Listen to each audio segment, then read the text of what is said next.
Il était condamné à disparaître, mais le destin a fait de lui une légende inoubliable. Voici l'histoire incroyable de Nelson Mandela. 18 juillet 1918. Dans un petit village d'Afrique du Sud, un enfant voit le jour. Il s'appelle Rolihlahla, ce qui signifie « celui qui crée des troubles ». Il est issu d'une lignée royale, élevé dans la tradition.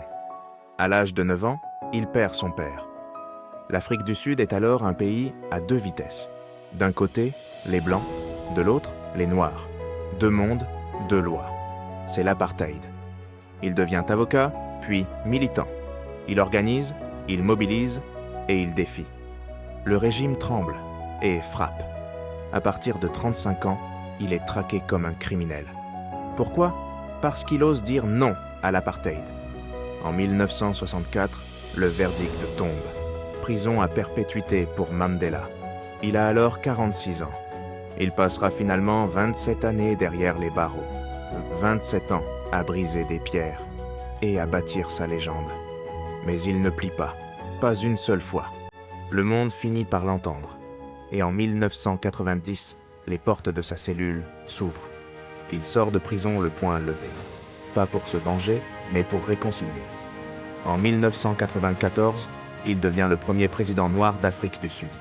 Il aurait pu diviser, mais il fait le choix d'unir. Il tend la main à ceux qui l'ont enfermé. Le pardon libère l'âme, dit-il. Et c'est l'arme la plus puissante contre la haine.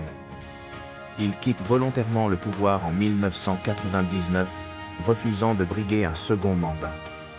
Un choix rare en Afrique à l'époque, symbole de sa sagesse et de son engagement pour la démocratie.